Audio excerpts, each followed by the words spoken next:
Welcome to Friends and Fiction. 4 New York Times bestselling authors, endless stories. Novelists Mary Kay Andrews, Kristin Harmel, Christy Woodson Harvey, and Patty Callahan Henry are 4 longtime friends with more than 70 published books between them. Together, they host Friends and Fiction, with author interviews and fascinating insider talk about publishing and writing, to highlight and support independent bookstores. They discuss the books they've written, the books they're reading now, and the art of storytelling. If you love books and you're curious about the writing world, you're in the right place. Hello, everyone. Welcome to the Friends in Fiction Show. I'm Kristin Harmel. And I'm Ron Block. And you know, that intro just never gets old. It never gets old. I love it, actually. I know. Yes, I adore that intro. Me? You know, sometimes when we record these ahead of time, they don't play the intro, and it always makes me a little sad. It's like, I don't know, there's just something to get you like pumped up about it. You know? Yes, I want it. Bring it. Exactly. That's right.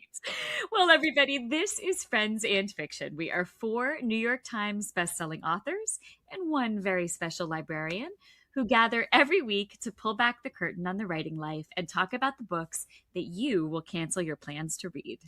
In addition to this web show, we have a Facebook group of more than 350,000 members, a YouTube channel, a podcast, an Instagram feed, a separate book club, and a killer newsletter on Substack. We're a book community like no other. We love the story behind the story and talking about that moment when a book grabs you and won't let go. And we are here tonight, just like we have been once a week for the past 6 years, more than 6 years, to do just that. Yep. And you can find out everything about us and all that we have to offer at friendsandfiction.com. Tonight, we are excited to take you behind the pages of the new novel, The Parisian Heist by Jo Piazza. Let's talk a little bit about Jo before we bring her on. So Jo is the national and international best-selling author of several novels, including The Sicilian Inheritance, Everyone is Lying to You, and We Are Not Like Them. Her work has been published in 10 languages in 12 countries, and 4 of her books have been optioned for film and television. Oh, I can't wait for those. I know. And Jo's podcasts have garnered more than 25 million downloads. Yes, 25 million. And regularly tops podcast charts. She's an editor, columnist, and travel writer. Her work has also appeared in the Wall Street Journal, the New York Times, New York Magazine, Marie Claire, Glamour, and many other publications. She lives in Philadelphia with her husband, Nick, Astor, and their 3 children. Her new novel, The Parisian Heist, and we showed you this already, was just released on July 14th. It is a propulsive dual timeline mystery, drenched in art world intrigue and brimming with family secrets, betrayal, and the intoxicating lure of power. And I couldn't stop turning the pages. It was so good. Yeah. It was so good. Oh my gosh. Yeah, we talked about it after you read it, but gosh, I loved this one so much. But before we get into this wonderful novel, The Parisian Heist, there are a couple of housekeeping items to talk about. Now, among all the amazing things we do here at Friends in Fiction, we want to make sure that you are not missing out on our newsletter on Substack. Yeah. There is some incredible content there, including an exclusive bonus Q&A this week with Jo. We recently had exclusive Q&A interviews with Emily Giffen, Jane Green, Allison Brennan, Marie Benedict, and more. You do not want to miss out on all of this amazing extra content, so do make sure you are subscribed. And do you know that our friends at independent bookstore Oxford Exchange have not 1, but 2 Friends and Fiction subscription boxes? The first is the Summer 2026 box, which features this year's new releases from Christy, Mary Kay, and Kristin, plus 3 exclusive pieces of Friends and Fiction swag. The second is the 2026-27 box, which features Christy's Falling for Peachtree Bluff out this September and Patty's Heart of the Wild out next spring, where they came from. Both come out with special Friends and Fiction gifts. Visit Oxford Exchange to get yours while supplies last. All right, without further ado, let's bring Jo on. Sean, can you bring her on? All right, Jo, welcome to Friends and Fiction. We're so happy to have you. I'm so happy to be here. I mean, as you know, you are one of my favorite authors, and Ron is one of my favorite librarians. Well, you are one of our favorite authors, and you were so Yes, much fun to hang definitely. out with to boot. I was just, we were just talking about how you and I got to hang out at the LA Times Festival of Books, and I even got to meet one of your kids, which was amazing. It's true. And you were so wonderful with Charlie. You truly were. I mean, I did let him play the Nintendo Switch in the back of the room, but he was good. I think you were so cute. You told me he cheered when I said something funny. Did. He was so supportive. It was Aw. really cute. Yeah, it was a lot of fun to see that. He was on his Nintendo Switch, but he was like keyed into what mom was saying, which was awesome. And Anyhow. I mean, for an 8-year-old boy to, sit through a panel of, pretty feminist thriller authors talking about like ladies murdering bad dudes. Like I was like, yeah, this is great for him. No, it was. He was great. He's a really great kid. It was great to Yeah. meet him. So, Jo, it is wonderful to have you with us, and huge congratulations on the publication and all the buzz for the Parisian Heist. Now, this book is very much like Van Gogh's paintings, a masterpiece. It tells the story of an American art student named Emma who comes to Paris in the 90s to paint, and a young Parisian prostitute a century earlier who deliberately crosses paths with Jo Van Gogh, the widow of Vincent van Gogh's brother, Theo. It's an absolutely riveting and delicious tale of intrigue, betrayal, friendship, and art theft. So that is a little bit about what the book's about. Jo, can you tell us more? And then our favorite question, what is this book really about? Yeah, I mean, Yeah. I love that question, but I'm going to try not to skip ahead to it. So, yeah, I mean, the book is a dual timeline. I thought myself a dual timeline, and I haven't done one since Sicilian Inheritance. And as you said, in the present day, it's an all-woman art heist that takes place in the Musée d'Orsay, which I always say wrong, and I'm so sorry, guys. I try my best. I try as hard as I can. French is hard. I struggle with it too. French is so hard. And yeah, it's a group of young women artists who are struggling, right? Because it's really hard to be an artist. It's really hard to be a woman artist. And they link up with the widow of one of the biggest art dealing families in the world. These are billionaires who control the entire art market. And they get embroiled with this family. So there's lots of rich people behaving badly, which I love so much. And get all tied up with this heist. And then I don't want to give away any spoilers, but it talks a lot about like what is art, what makes art famous, and what kind of privileges do you need to be an artist, both today and also 100 years ago. But then you've got the past timeline, which I'm just like crazy freaking excited about, guys. Like I want everyone to know the name Jo Van Gogh when they walk into an art museum and they look at a Van Gogh painting, which I do a lot because we have sunflowers in Philadelphia. I want them to look at that painting and hear Jo's whispering in the ear, "It's here because of me." She inherited she inherited hundreds of his paintings. He'd only sold one in his lifetime. Art critics could not stand him for the most part. And she single-handedly created the market for his paintings and his brand. Like I would venture to say that Jo Van Gogh is the first influencer and brand marketer. And she was so good at this. I mean, she truly is. She is the reason that Van Goghs are hanging in museums all over the world. And that millions of college kids have Starry Night tacked up over their beds in their dorms. I love it. That is so awesome. Okay, what would you say this book is really about at its core? At its core, I think it's about women's ambition, and defying the odds in a world that in many ways is set up against us. And we see it in the modern timeline and in the past timeline because, women weren't art dealers for the most part back in the early 20th century. And Jo Van Gogh really just shocked the hell out of the world by how good she was at this. And then in the present day, we have our young women artists, but we also have the widow of the largest art dealing family in the world who has essentially been like running that company with him, but has gotten none of the credit. So when it truly is, it's about women's ambition. It's about women working together across class, across economic boundaries. There's no knight in shining armor in this story. It is women helping other women, women saving other women, and women saving themselves. I love it. perfectly said. And it's one of the things I've loved about being involved more in the book world is these stories of women who have been forgotten to history or to old stories, and their stories had always been told by the men. But now we're finally hearing their voices, and it's just one of the most exciting things about reading these books. So this one succeeds huge for that. But Jo, first, I would love to hear about where the book came from for you. How did you find out the story of Jo Van Gogh Bonger? Yeah. So, I mean, like all good ideas, it came from conversation with a friend. My friend Steven Weinberg. He is a wonderful, wonderful artist and also children's book author. And he wrote a book called What is Color?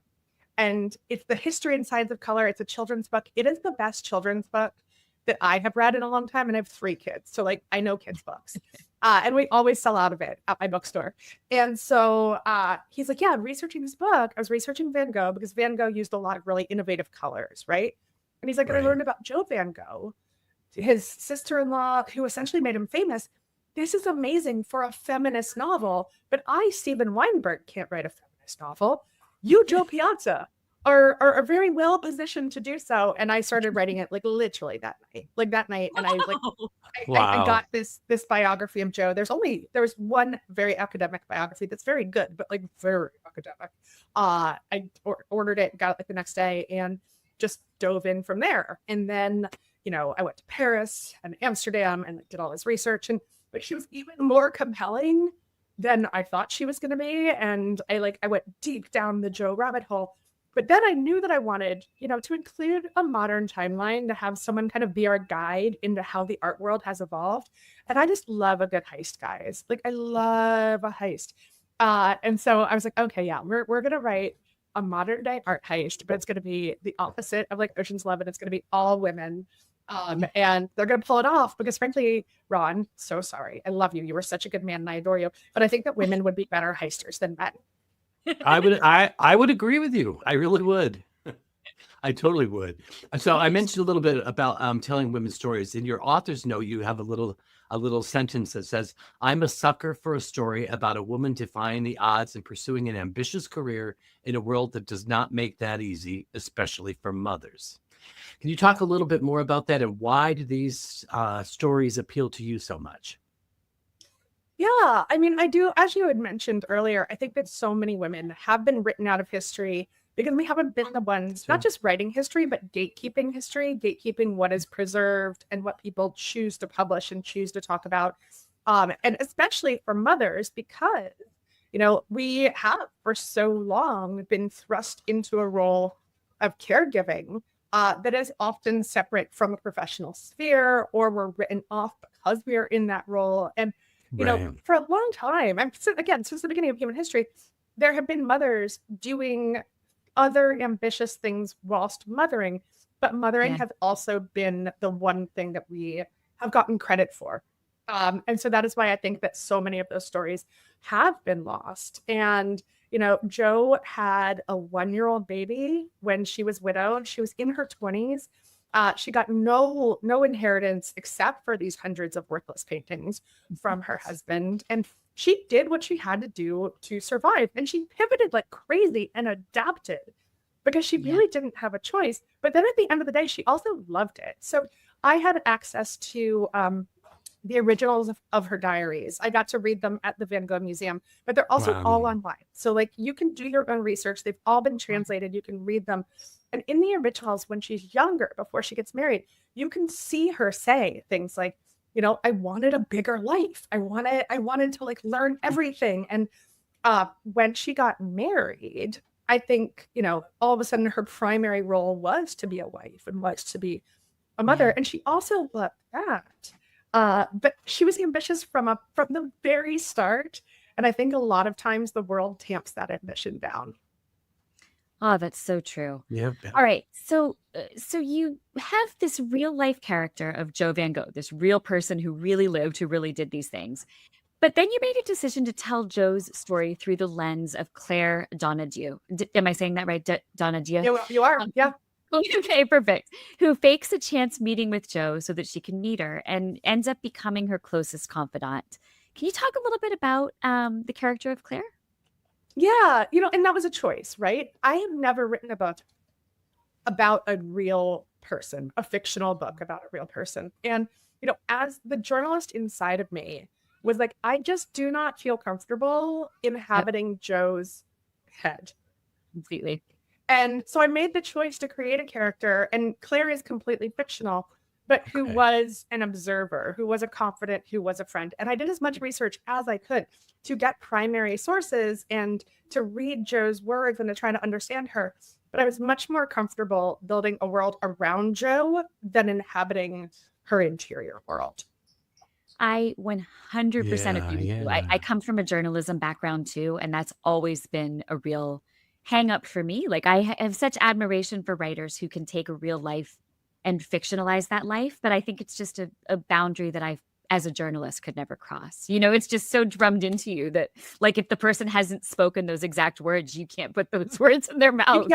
You can't put those words in their mouth. And so, I mean, obviously, like, some dialogue, for Jo, I had no choice but to invent. But there's lines in the book that are taken directly from her diaries, that are descriptions of very real things. And also a lot of because the interesting thing, one of the many interesting things about this book is that it was Jo's decision to release the hundreds of letters between her husband and his brother Vincent. And she used those letters and, like, dripped them out in a very strategic way in order to build this mythology and this narrative around Vincent, to make the art world interested in him. Yeah. And so in the book, we also get a lot of Vincent and Theo's letters to each other. And so I think that Vincent comes alive as much as Jo does. And there's going to be a lot of things in the book that are very unexpected for readers. Absolutely. Agreed.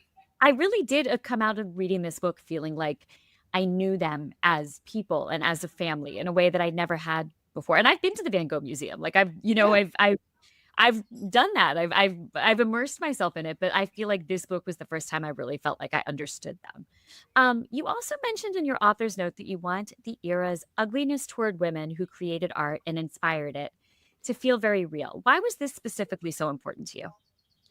So, like I said, I went to Paris. I went to the Van Gogh Museum in Amsterdam. Particularly at Paris, I'm very surprised in both the Louvre and the Orsay that there just wasn't really a mention of Jo and her role in elevating Vincent's art. And you do see mentions of other patrons. It's typically male patrons. It's like, you know, this is the person who like gave them essentially a patronage, and it's usually like a king or a cardinal or someone like that, but no mentions of Jo. And then in the Van Gogh Museum, there was a bit more, but I think there could have been a lot more. But in fact, there is a new exhibit this summer going into the fall at the museum in Amsterdam about the family, about the people that really supported Vincent. So I think that this is changing, and I think this is in the zeitgeist now.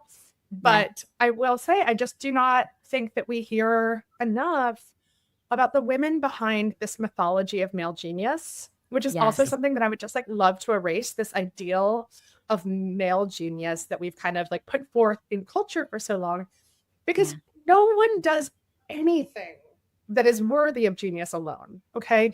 There is almost always a mother, a husband, a wife, a caregiver, someone behind this person that has done so much invisible labor to make them this person that we put on a pedestal. Right. And so I just really want to show that invisible labor and give credit where credit is due. And I think Jo is just such a gorgeous example of that. 100%. Yes. Wow. Okay, let's switch gears a little bit and talk about Emma. Let's chat about the genesis of that character and about why you decided to set her storyline in the 90s. So I keep saying in the modern timeline, and someone said to me the other day, they're like, that's 30 years ago. 96 is not modern day. And I'm like, it was yesterday, wasn't it? Like, right. Yeah, I'm not doing the math here.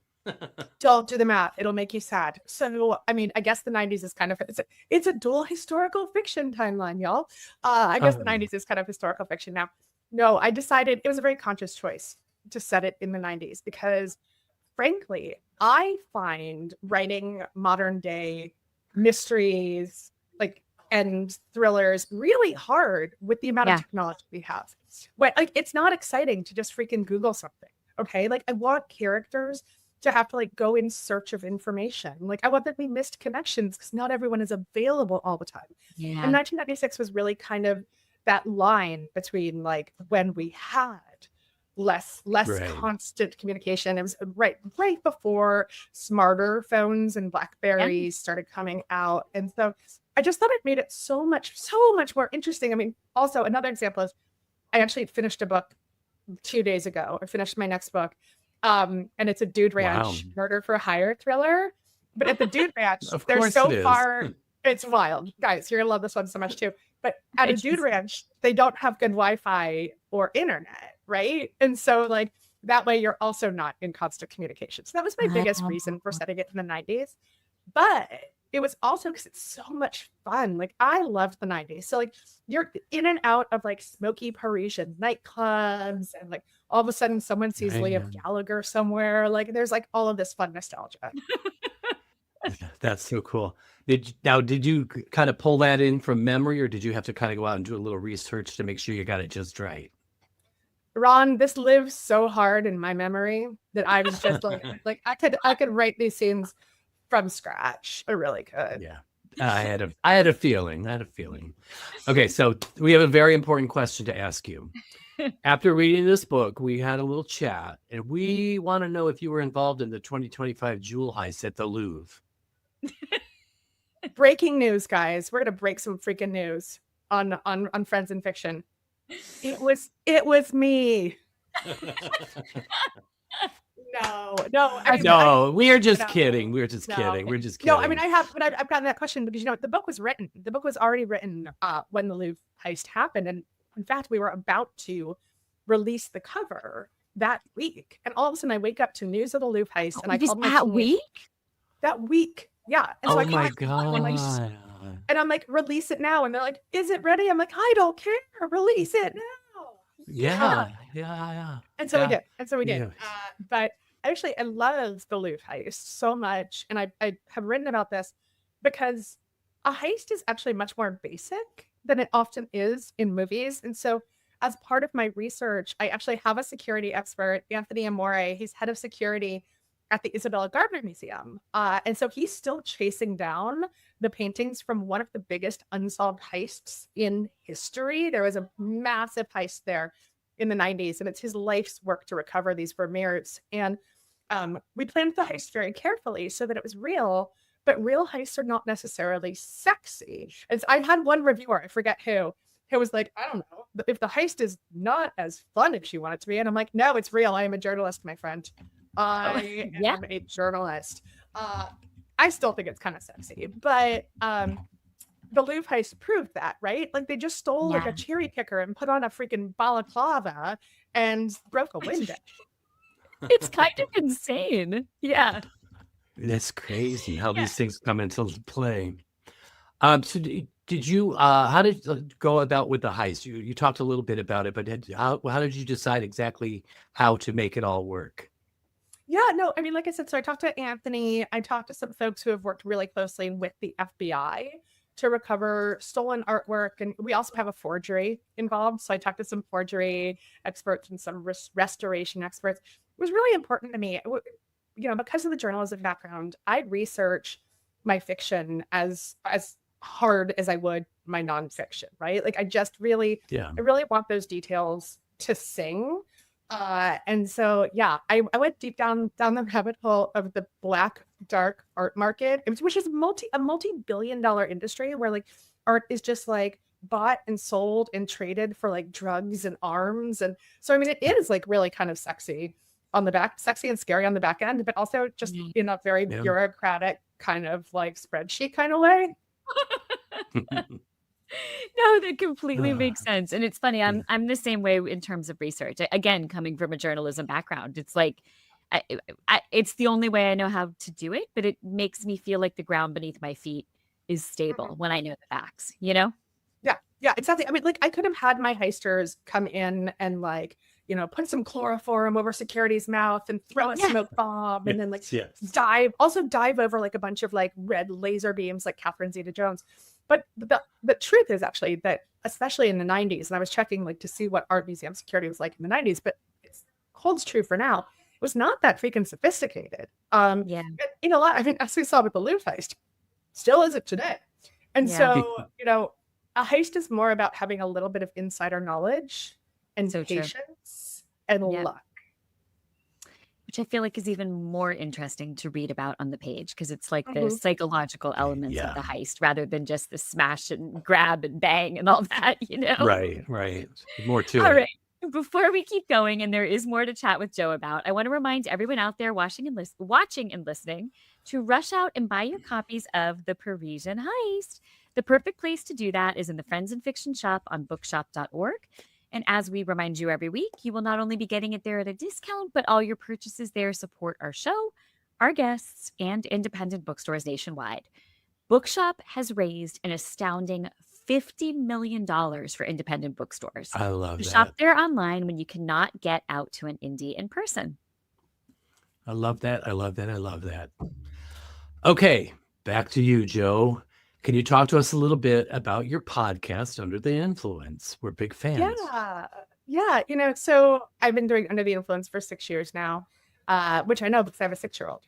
It was inspired by the fact that I had this baby who would Wow. not sleep. And so all I could do would just rock her all night long. And my only appendage that I had free was my thumb. So I was scrolling Instagram all of the time.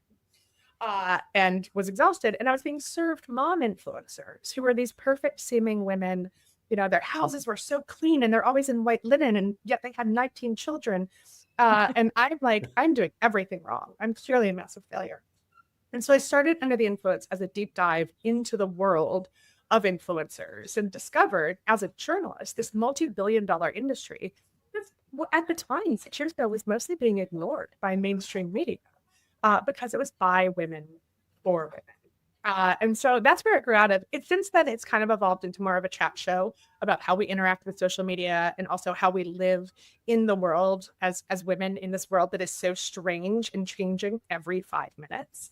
But yeah, it's a lot of fun. It is a wild ride. And it is fun. I've been covering influencers for so long, which is what led to me writing a trad life thriller murder mystery last summer, Everyone Is Lying to You. That is awesome. Yeah, okay, I love that you say in your author's note to this book, my female friendships are the backbone of my life, and I could not survive without them. You note that these non-romantic relationships don't get nearly enough credit on the page or on the screen, which I agree with. So I wanted to ask you about that now. What do your female friendships mean to you? And how do you think that theme is woven through The Parisian Heist?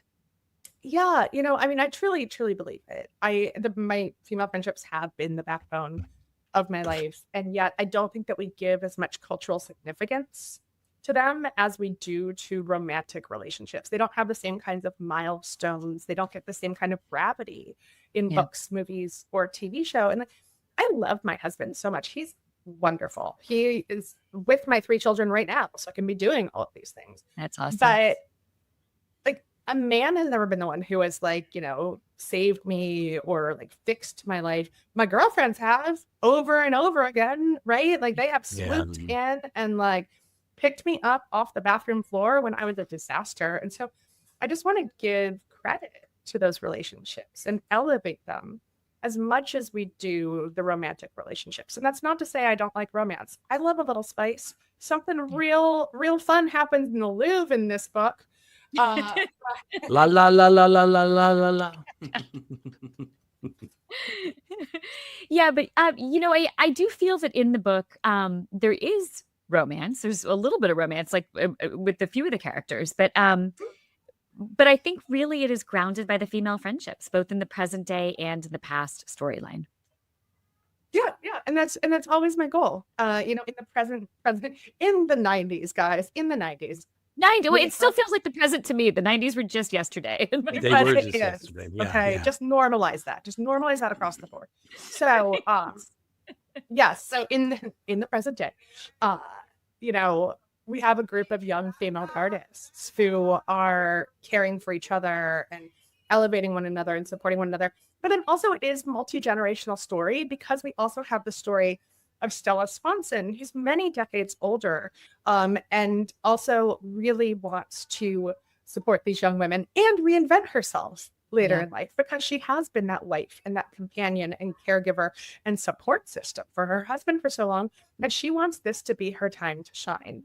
And so I think all of those friendships are so important. And then we also have the relationship in the past timeline between Jo and Claire. And these are two women who do become closest family. And then there's a betrayal there. But two women who may not have been able to do this without the other one. And even though Claire is an invented character for this fictional book, Jo did have many strong female friendships, familial friendships with other women. And also she ran a boarding house, which is so fun to write in the book, and relationships with a lot of the guests there as well. Yeah, that is true. Okay. Oh yeah. One in particular, I'm like,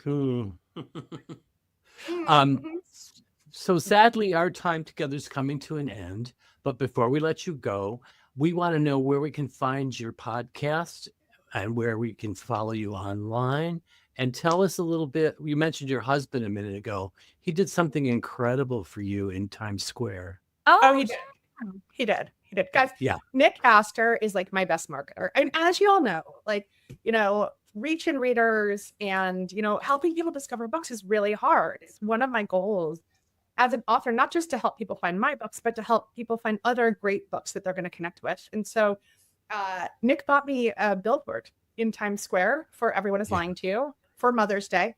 And then took me up to go see Little Shop of Horrors and to have many margaritas in Times Square to look at my billboard. And he also wrapped our Subaru in advertising for the book. Oh, stop. I didn't know that. Yeah. So people in Philly are like, oh, we see Jo Piazza coming because there's the Parisian Heist reveal. That's hilarious. I love that. It's fabulous. Okay, so where can they find the podcast and your socials? Yeah, Under the Influence is in all the places where you get the podcasts. And then my social is at Jo Piazza Author. I'm on there all the time, spouting off my mouth, recommending books. We have a, Kristin knows, I don't know if Ron knows yet, we have a vintage camping trailer that we turn into a mobile bookstore. And so we do all of our book recommendations from there all summer in the Catskills. I did that. I saw you hanging out with Isaac Fitzgerald, who's one of my favorites. So. Oh, yeah. Well, Isaac loves you too. Yeah. So Isaac was there hanging out with me, and then John Cheska and Casey Cheska, who wrote The Fountain and Sticky Cheese Man, and Casey's husband, Stephen, who wrote What Is Color that inspired this book. Like, it's all just like one big happy thing. Awesome. I love it. Oh my gosh, what a life. All right, Jo, thank you so much for joining us. It was such a pleasure speaking with you. And you know how very much I loved this book. And I am so excited to see it making its way into readers' hands. It's such a good book. And I just want it to sell 1 million copies. So thank you so much for being with us on the Friends in Fiction show. Thank you for having me. Yes, thank you. Okay, be sure to tune in next week when Kristin and Christy will welcome Christina Lauren to discuss their new novel, The Romance Revival. That show will air on the Friends in Fiction Facebook page and YouTube channel on Wednesday, August 12th at 7 p.m. Eastern, and it will be published to our podcast for your listening pleasure on Friday, August 14th. Thank you to all of you out there for being with us. We'll see you next time. Bye-bye. Thanks for tuning in to Friends and Fiction, hosted by New York Times bestselling authors Mary Kay Andrews, Patty Callahan Henry, Christy Woodson Harvey, and Kristin Harmel. Follow us on Instagram and Facebook, subscribe to our Substack newsletter, and catch us on Facebook and YouTube, where a new episode of our show airs every Wednesday at 7 p.m. Eastern. You can also listen to Friends in Fiction wherever you get your podcasts. Find out about all this and more at friendsandfiction.com. We're so glad you're here.